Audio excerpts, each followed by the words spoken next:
Hey everybody, it's Lainey, and today I'm doing a review, right? It's been forever. Today I am reviewing Fallen Kingdoms by Morgan Rhodes, which was the July read-along for Room 604, which happens to be Shannon from Cozy Tea Reads, Kayla from Bookadoodles, and Kenya from My Little Bookshelf. This review is going to be a non-spoiler review. If you want to hear my absolute thoughts on this, you're going to have to wait for the live show that's going to be next month in the beginning of August. This is just going to be a quick review. If you're thinking about reading it, I'm going to tell you why you should pick it up, because it was so good. I finished this book in 3 days, and I definitely thought I was not going to be finishing this book within 3 days. I thought it'd take me a week, maybe two to finish, because it is over a 400-page book, and usually books like that takes me a little while to read. Because it's fantasy, I was a little hesitant on picking it up because, as you guys know, I don't read a lot of fantasy. However, this year, surprisingly, I've been reading almost a lot of it, so I'll be doing a video on my journey through fantasy very soon, probably, with books I really enjoy that are considered fantasy books. I'm gonna say, if you like Game of Thrones or Throne of Glass, you're gonna love Fallen Kingdoms. It combines all these elements of magic and big cast of characters, puts them all into one piece of land divided into 3 kingdoms, and you see what happens. Like I said, it is kind of like Game of Thrones, and while I haven't read the books, I have watched the first half of season 1. There's a lot of characters, right? There's a lot of characters, a lot of storylines going on. In the beginning of this book, she gives you a cast of characters from each of the countries. I'm going to say now, I'm going to pronounce every country wrong, so bear with me. Oranos has a cast of characters, Pelagia does, and Limeros has some, and then there are the Watchers, who you find out who they are later on. When I saw this, I immediately got overwhelmed because I'm like, I'm not going to keep any of these characters straight. I don't know who they are, what's going on. Surprisingly, it was very easy to follow. Yeah, the first 100 pages I was kind of flipping back to the cast of characters pages and reading who they were and how they related to the story, but then it just like clicked. Suddenly something just clicked in me and I knew who everybody was, and it was very easy for me to differentiate between them and their storylines. Their storylines are all separate, but they somehow mesh together towards the end, which I absolutely love. It was like an ensemble movie where everything kind of fits together in the end, which I loved. I was able to keep all the storylines straight. I was very, very interested in each of the storylines. This is what I loved. The transitions and the point of views. Usually I don't like books with a lot of point of views. However, I loved every single point of view that was brought in the story. You follow Cleo, who's the princess of Aranos,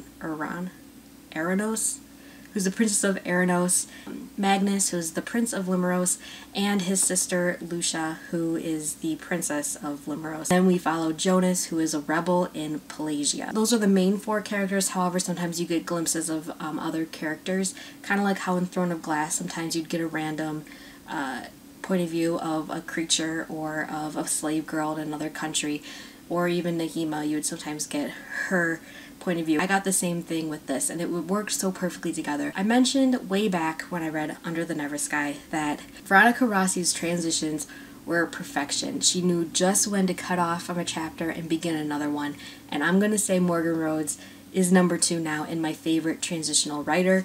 It goes so perfectly from chapter to chapter where it leaves me in maybe sometimes a cliffhanger where I'm like, why can't I know more about that character? And then goes right into the storyline that we were reading, 50 pages ago that I'm still equally interested in and wanting to see what happened with that. I can say without a doubt, all 4 characters, Cleo, Jonas, Magnus, and Lucia, I absolutely loved all of them. There's not one I hate, there's not one I love more than the other. I'm gonna say this, but maybe there is one I love more than the other, and that's gonna be Magnus. Prince Magnus is my bae. No one can take that away from me. I don't care what he does. He's my new favorite fictional boyfriend. He's very troubled. He's kind of crazy, which characters I tend to love are the crazy ones. I think a lot of people are going to like him, but I can see a lot of people hating him as well.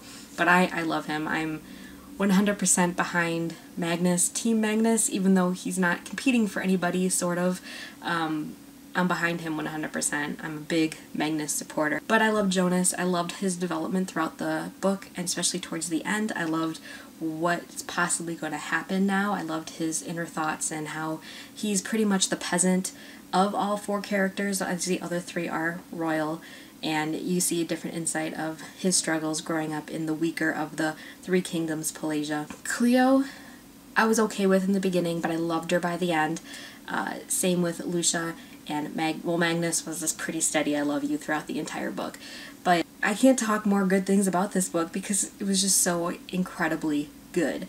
Oh, I never really mentioned the plot, but the plot is basically these 3 kingdoms are on the brink of war, and they kind of, something happens in the very beginning of the book, and it kind of sparks this revolution and this war between the 3 countries.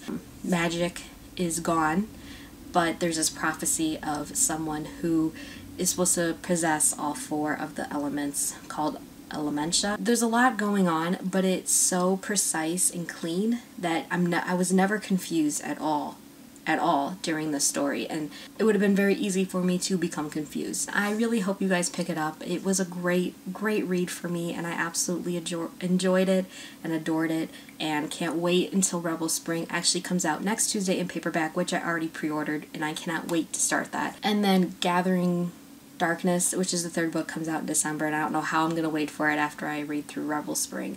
But if you're like me and you don't read a lot of fantasy and you're kind of thinking about maybe getting into the genre a little, I would definitely suggest Fallen Kingdoms because it's such a great, rich story with so much promise for the direction it was going, and the ending was perfect, and I cannot wait to read the 2nd one. I definitely recommend it, and hope you guys all pick it up. If you do, let me know. Tweet me, comment down below. I would like to know your thoughts on this as well. So hope you guys all have a great day, and I will see you guys later. Bye!